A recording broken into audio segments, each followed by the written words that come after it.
Hello students, welcome back to the channel accounts expertise. पिछले session में हमने companies के बारे में पढ़ा, share capital and share application money, share allotment, share call money. Now we are going to start our practical part, practical questions. क्योंकि practical questions में हमें थोड़ी डिफ़िकल्टी फेस होती है। कंसेप्ट समझना तो आसान है, लेकिन जब हम प्रैक्टिकल करते हैं तो हमें कई सारी प्रॉब्लम्स फेस होती हैं। तो हम अपना प्रैक्टिकल पार्ट स्टार्ट करते हैं। Question 1, Mona Earth Mover Limited decide to issue 12,000 shares of rupees 100 each payable at rupees 30 on application, 40 on allotment, 20 on call and balance on second and final call. Application were received for rupees 13,000 shares. Issue कितने किए? 12,000 shares. Receive कितने हुए?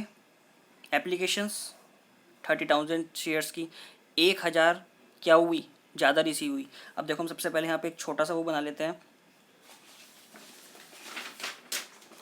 पहले हमें अपने question को थोड़ा summarise करना है। ये हमारा सॉल्यूशन। अब देखो, शेयर्स इशू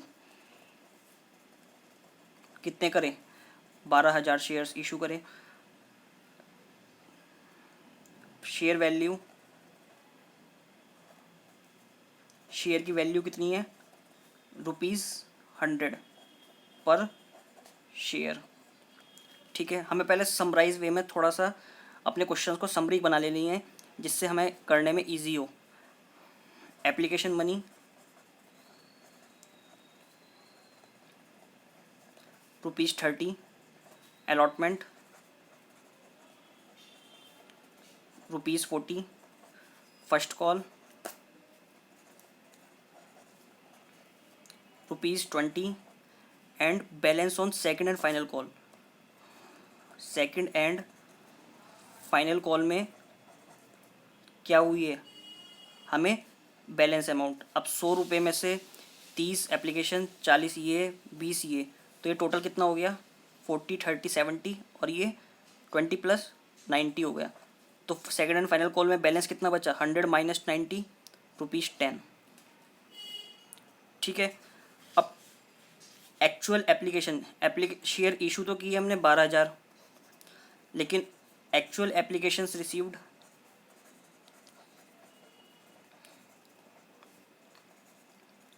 कितनी हुई? 13,000 शेयर्स की। ठीक है, तो 1,000 क्या हुई? एक्सेस कितनी हो गई हमारे पास? 13,000 - 12,000। 1,000 शेयर्स की एप्लीकेशन ज़्यादा आ गई। ठीक है, नेक्स्ट पढ़ते हैं। The director decided to reject application of 1,000 shares. अब जो ये 1,000 शेयर्स की जो एप्लीकेशन मनी जो आई है, तो डायरेक्टर ने क्या किया? इसको reject, decide to reject these shares. ठीक है। The allotment money was duly received on all the shares. Allotment money क्या हो गई? रिसीव्ड हो गई ऑन ऑल द शेयर्स। कितने शेयर्स पे थे? 12,000 शेयर्स पर। And all sums due on calls are also received except on 100 shares. अब वो क्या कह रहा है कि कॉल मनी किस पे रिसीव्ड नहीं हुई? All sums due on calls are received except on 100 shares. जो ये कॉल मनी हमने की है, तो 100 शेयर्स पर हमें मनी रिसीव नहीं हुई है। Record the transactions in the books of मोना अर्थ मूवर्स लिमिटेड। इसके क्या कह रहा है? ट्रांजेक्शन्स हमें रिकॉर्ड करनी है मोना अर्थ मूवर्स लिमिटेड के बुक्स में। आइए हम स्टार्ट करते हैं इसको। अब हमने यहाँ पे अपनी समरी बना ली है। अब हमको क्वेश्चंस करना बहुत इजी हो जाएगा, इसका सॉल्यूशन करना। ठीक है, बुक्स ऑफ मोना अर्थ मूवर्स, मैं यहाँ इसको शॉर्ट में लिखता हूँ। ठीक है, ये हमारी क्रेडिट साइड, ये डेबिट साइड, ये date,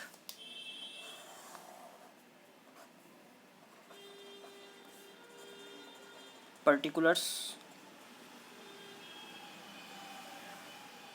LF, amount, debit amount credit. First entry क्या हुई हमारी, हमने सबसे पहले क्या किया, कंपनी ने जैसे ही पब्लिक इशू स्टार्ट किया तो सबसे पहले क्या आया हमारे पास, एप्लीकेशन मनी आई। क्या आई, एप्लीकेशन मनी। लेकिन एप्लीकेशन मनी किस पे, कितने शेयर्स पे आई, क्या लिखा है, डिसाइडेड टू इशू 12,000। लेकिन क्या कह रहे हैं, application were received for rupees for 13,000 shares, कि ये तो 12,000 की प्लानिंग थी, लेकिन आ गए कितने शेयर्स की एप्लीकेशन मनी, 13,000 की। तो क्या होगी एंट्री, बैंक अकाउंट, पैसा आ गया बैंक में हमारे, to share application account,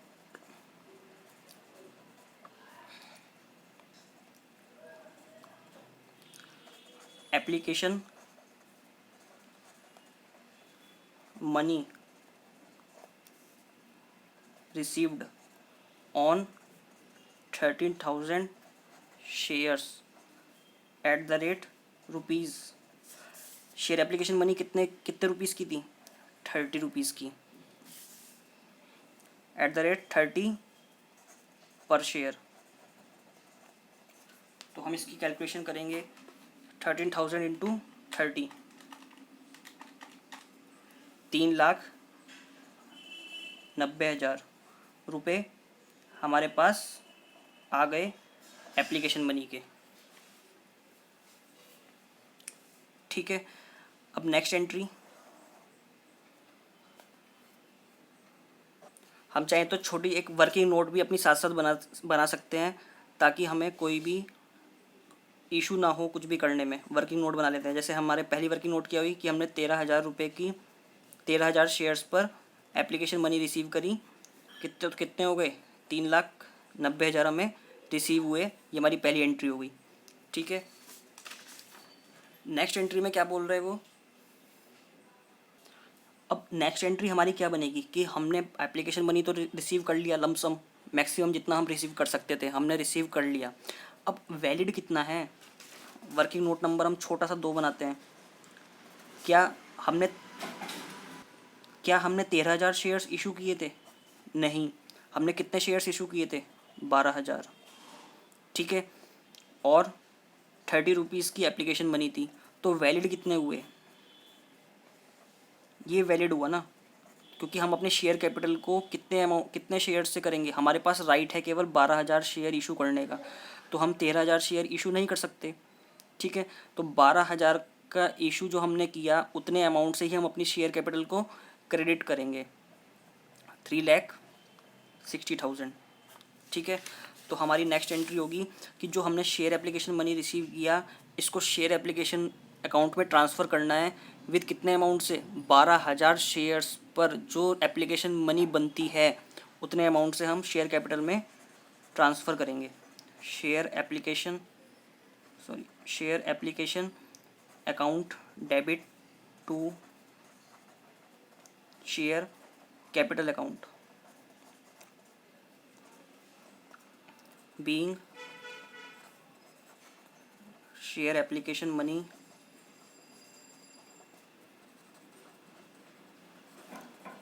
transferred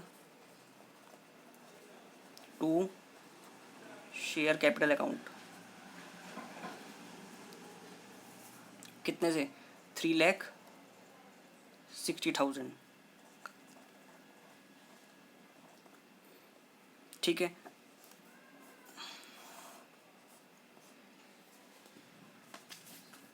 अब हमें नेक्स्ट क्या सोचना है कि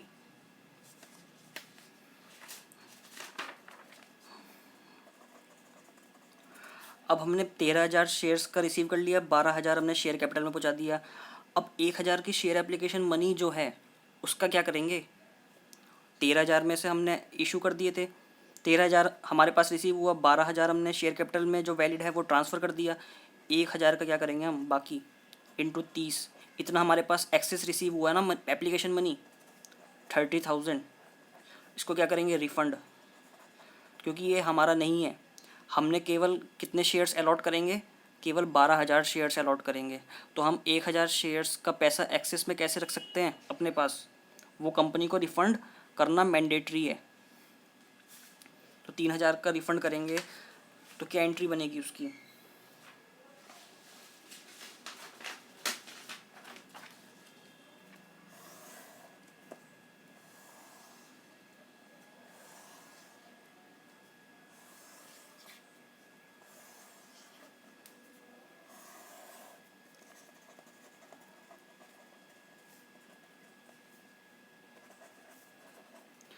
तीसरी एंट्री बनेगी शेयर एप्लीकेशन अकाउंट डेबिट। यहाँ हमने क्या किया था, इसको क्रेडिट किया था, ठीक है, 3,90,000 से, ठीक है। इसको हमने उल्टा डेबिट कर दिया 3,60,000 से, ठीक है। अब हमें इसको पूरी तरह से सेट ऑफ करना है शेयर एप्लीकेशन। अब कितना बचा बैलेंस? बैलेंस कितना बचा? 30,000। 3,90,000 माइनस 3,60,000, अभी 30,000 की, 3,90,000 माइनस 3,60,000, 30,000 की एप्लीकेशन मनी हमारे पास बची हुई है। तो इसका भी तो हमें इफेक्ट करना होगा, इसे भी तो सेट ऑफ करना होगा। 3,90,000 की जो एप्लीकेशन मनी रिसीव हुई थी वो 3,60,000 हमने शेयर कैपिटल अकाउंट में पहुँचाकर उसको सेट ऑफ कर दिया। अब बाकी बचे जो 30,000 हैं उसको क्या करेंगे? रिफ़ंड। तो पूरी तरह से सेट ऑफ हो जाएगा हमारा share application money account. Share application account debit to bank, कितने से? 30,000 being excess share application money received on 1,000 shares at the rate ₹30 refunded, ठीक है। हमने क्या कर दिया, 30,000 रुपये वापस लोगों का पैसा लौटा दिया कि हम 12,000 से ज़्यादा शेयर इशू नहीं कर सकते। हम 13,000 जो हमारे पास आए हैं, हमने 12,000 को शेयर्स अलॉट कर दिए, बाकी 1,000 का हमने पैसा वापस लौटा दिया। तो ये हमारी थर्ड एंट्री हो गई।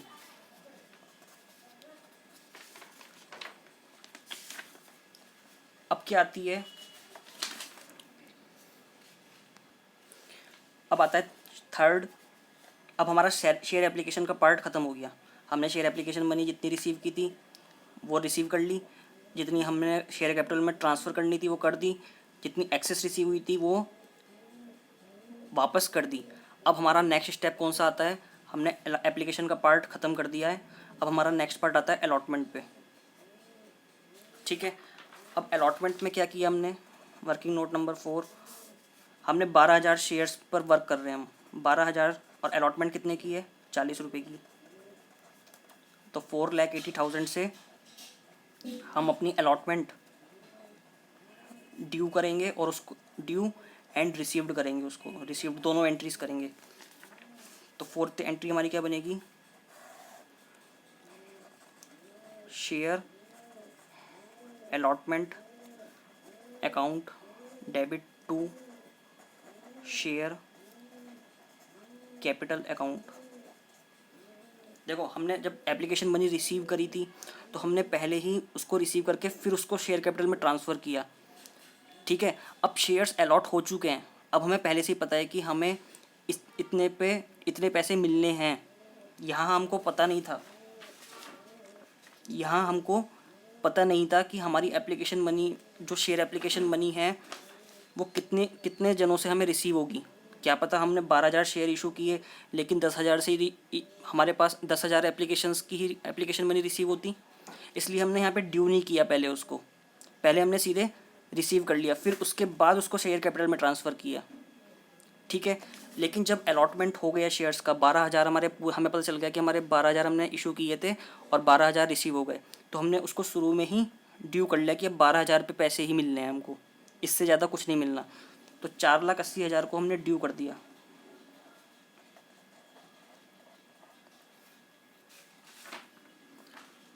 बारह हज़ार से हमें मिलने थे और 40 रुपये मिलने हैं, तो हमें इन एडवांस पता है कि हमें इतने ही मिलेंगे मैक्सिमम, और इससे ज़्यादा कुछ नहीं मिलेगा, ठीक है। ये एडवांस में हमने क्या कर दिया, उसको एडवांस ड्यू कर दिया उसको एडवांस में ही, ठीक है। Being allotment money due on 12,000 shares at the rate ₹40 each। ठीक है, अब क्या कह रहा है वो कि अलॉटमेंट, अब ये देखना है अलॉटमेंट तो हो गया लेकिन अलॉटमेंट मनी सब पे रिसीव हुआ है।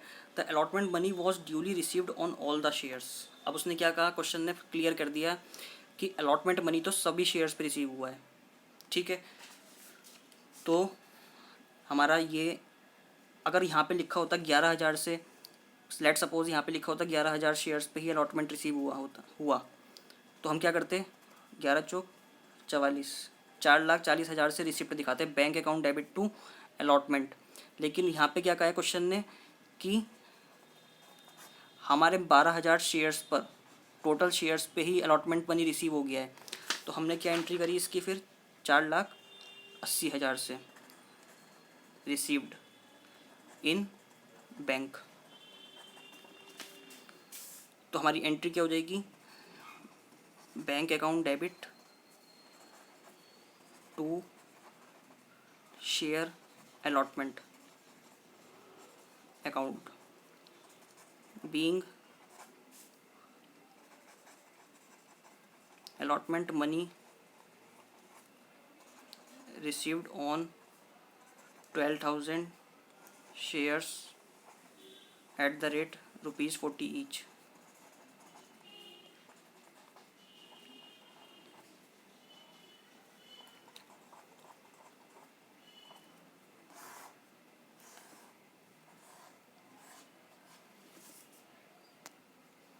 अब नेक्स्ट क्वेश्चन में क्या कह रहा है, अब हमारा अलॉटमेंट भी खत्म हो गया, एप्लीकेशन भी खत्म हो गया, अलॉटमेंट भी खत्म हो गया। अब वो कह रहा है first call ₹20 on first call and balance on second and final call. तो 20 का रिसीव हुआ है फर्स्ट कॉल पे। क्वेश्चन ने हमसे क्या है कि 20 रुपये फर्स्ट कॉल पे रिसीव होने हैं और बाकी जो बैलेंस है 10 रुपये जो हमने यहाँ पे निकाला था, बैलेंसिंग फिगर 10 रुपये हमें लास्ट कॉल पे रिसीव होने हैं। तो अब हमें पता है 12,000 पे हमें रिसीव होने हैं। वर्किंग नोट नंबर 6, 12,000 पे ही हमें रिसीव होने हैं। कितने, फर्स्ट कॉल 20 रुपये, 2,40,000। ठीक है, इससे ज़्यादा हमें रिसीव नहीं होने फर्स्ट कॉल पे, हमें पता है। तो हम पहले से इसको ड्यू कर लेते हैं। तो ड्यू की एंट्री क्या बनेगी, share first call account debit to share capital account. ठीक है, ड्यू हम पूरे से करेंगे क्योंकि हमें थोड़ी ना पता है, ये हमें पता ही नहीं है कि एडवांस में कि कितने शेयर होल्डर्स पैसे देंगे या नहीं देंगे। ठीक है, तो हम ड्यू वो पूरे अमाउंट से करेंगे, 2,40,000। जब रिसिप्ट वाली डेट आती है, जिस दिन रिसीव होता है पैसा, उस दिन पता चलता है कि इतने शेयर होल्डर्स ने पैसा नहीं दिया। Being amount due on first call on 12,000 shares at the rate ₹20 each. ठीक है, अब वर्किंग नोट नंबर हम छोटा बनाते हैं। अब क्या 12,000 वालों ने शेयर्स टोटल दे दिए? क्वेश्चन क्या कह रहा है, यहाँ हमें सब कुछ पता डिटेल, लेकिन एक्चुअल में घटना क्या घटी वो हमें यहाँ से पता चल रही है। The allotment money was duly received on all the shares. हमने सारा ड्यू भी पूरा किया अलॉटमेंट और रिसीव भी पूरा कर लिया। लेकिन all sums due on calls are received, जितना भी सम्स था कॉल्स पर रिसीव्ड हुआ एक्सेप्ट ऑन 100 शेयर्स। शेयर्स कितने इशू किए थे, 12,000, लेकिन 12,000 में से माइनस 100 शेयर्स में से पैसा नहीं मिला। कितना ड्यू था, 20 रुपीज़ ड्यू था, 20 रुपीज़ मिला। 12,000 में से 100 शेयर पे पैसा नहीं मिला, तो 100 शेयर्स हमने 12,000 में से घटा दिए। तो कितने बने हमारे, 11,900 शेयर्स पे ही हमको पैसा मिला। ठीक है, कितना, 2,38,000 रिसीव्ड इन बैंक। यहाँ क्या था, यहाँ हमें पूरा रिसीव हुआ था, ठीक है, 12,000 के 12,000 शेयर्स पर। लेकिन फाइनल कॉल आते आते 100 शेयर्स होल्डर्स ने क्या कर दिया, धोखा कर दिया, ठीक है। 11,900 शेयर्स पर ही हमको पैसा मिला 20 रुपये के हिसाब से, ठीक है। तो हम क्या एंट्री करेंगे इसकी, bank account debit to share first call.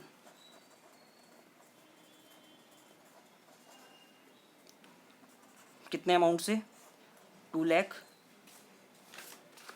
कितने अमाउंट रिसीव हुआ, मैं 2,38,000 रिसीव होना था, 2,40,000, लेकिन 100 शेयर्स इंटू 200 इंटू 20, ठीक है, हमें अमाउंट रिसीव नहीं हो पाया। कितना, 2,000 रुपये रिसीव नहीं हो पाया। तो कितना बच आया हमारे पास, 2,38,000। Being amount received on first call on 11,900 shares at the rate ₹20 each। 2,38,000 हमको मिला। फिर क्या कह रहा है क्वेश्चन में नेक्स्ट, अब हमारी फर्स्ट कॉल भी खत्म हो चुकी है, फर्स्ट कॉल का पार्ट भी, एप्लीकेशन खत्म, अलॉटमेंट खत्म, फर्स्ट कॉल खत्म। अब balance on second and final call. अब वो लास्ट में किस पे आ गया, सेकंड फाइनल कॉल। अब उसने कहा है कि all sums due on call are received except on 100 shares. 100 shares पे रिसीव नहीं हुए। अब वो ऑन कॉल्स कह रहा है, कॉल्स का मतलब कोई भी कॉल, सारी कॉल्स, ये नहीं कि केवल फर्स्ट कॉल, सभी कॉल्स का। उसने कोई स्पेसिफिकली ये नहीं बोला इस क्वेश्चन में कि उसने फर्स्ट कॉल पे जो 100 शेयर्स से पैसा रिसीव नहीं हुआ वो फर्स्ट कॉल या सेकंड कॉल से, ऐसा कुछ स्पेसिफिक उसने नहीं लिखा। तो हम दोनों कॉल को ही मान के चलेंगे कि दोनों कॉल पर ही 100 शेयर से पैसा नहीं मिला। तो अब हमारा क्या आया, एक छोटा सा वर्किंग नोट, 12,000 शेयर्स थे, हमको 10 रुपये के हिसाब से फाइनल कॉल मिलनी थी, 1,20,000 ड्यू फॉर सेकंड कॉल। लेकिन रिसीव्ड कितनी हुई, 12,000 में से 100 शेयर्स पे रिसीव हुई नहीं हमें फाइनल कॉल। 100 शेयर्स इंटू 10 के हिसाब से रिसीव हुई, तो ये टोटल कितने शेयर्स हो गए, 11,900 शेयर्स इंटू 10, 1,19,000 रुपये हमें रिसीव्ड हुआ इन बैंक।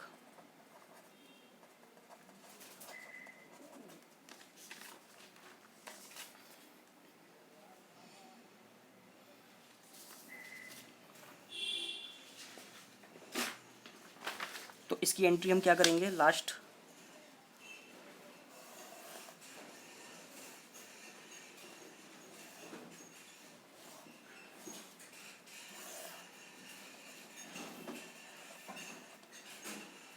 ड्यू कितना, कितने से ड्यू था हमारा, ड्यू टोटल अमाउंट से। हमें पता ही नहीं था कि फाइनल कॉल पे कौन पैसा देगा नहीं देगा। तो share second and final call account debit to share capital account being, कितने अमाउंट से ड्यू था, 1,20,000 से ड्यू था। इतना हमें एक्सपेक्टेशन थी कि सारे शेयर होल्डर्स हमें 10 रुपये के हिसाब से पैसा दे देंगे, लेकिन 100 शेयर्स पे पैसा नहीं मिला, केवल 1,19,000 मिला। तो 1,20,000 हमने ड्यू करके रख रखा था, being amount due on second call on 12,000 shares at the rate 10 each।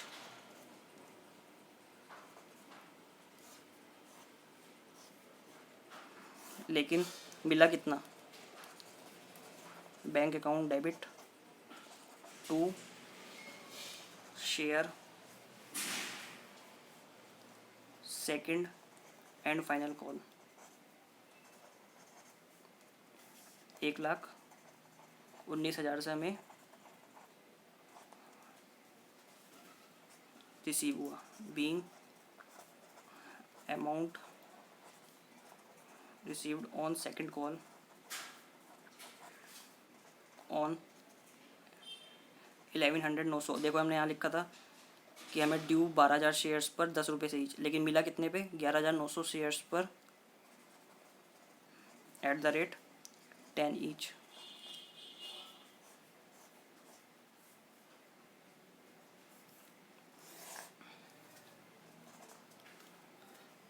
तो हमारा क्वेश्चन यहाँ पे कंप्लीट हो गया। जो जो उसने एंट्रीज हमसे मांगी थी, record the transaction in the books of मोना अर्थ, तो कॉल्स तक हमने अपनी सारा पार्ट ख़त्म कर दिया है। ठीक है स्टूडेंट्स, आज के सेशन में इतना ही। मिलते हैं नेक्स्ट सेशन में with new questions and concept. ठीक है, तब तक के लिए बाय एंड टेक केयर।